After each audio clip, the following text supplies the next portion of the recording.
جی جی، تعلیم کو لے کر حضور صلی اللہ علیہ وسلم نے تعلیم کو لے کر کیا پیغام دیا ہے، کیا رہبری فرمائی ہے؟ سلسلے میں جی جی ماشاء اللہ آپ نے بڑا پیارا سوال کیا ہے۔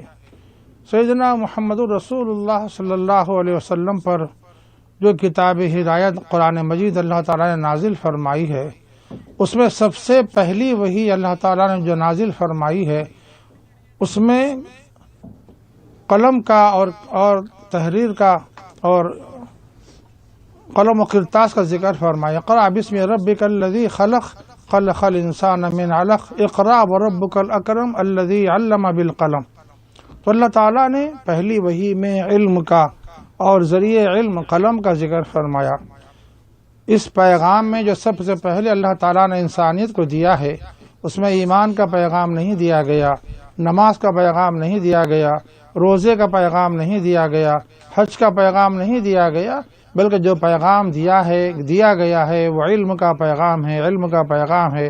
اور علم کے جو ذریعہ ہے قلم کا، علم اور قلم کا پیغام اللہ تعالیٰ نے دیا ہے۔ اور سیدنا محمد رسول اللہ صلی اللہ علیہ وسلم نے فرمایا العلم عماد الدین، علم دین کا ستون ہے، مطلب ایک بنیاد ہے جس پلر پر ساری عمارت قائم ہے، وہ علم ہے۔ اور آپ صلی اللہ علیہ وسلم ایک مرتبہ مسجد نبوی میں تشریف لے گئے، وہاں 2 حلقے مصروف عمل تھے، ایک حلقہ ذکر و اذکار میں مصروف تھا، ایک حلقہ پڑھنے پڑھانے میں مصروف تھا۔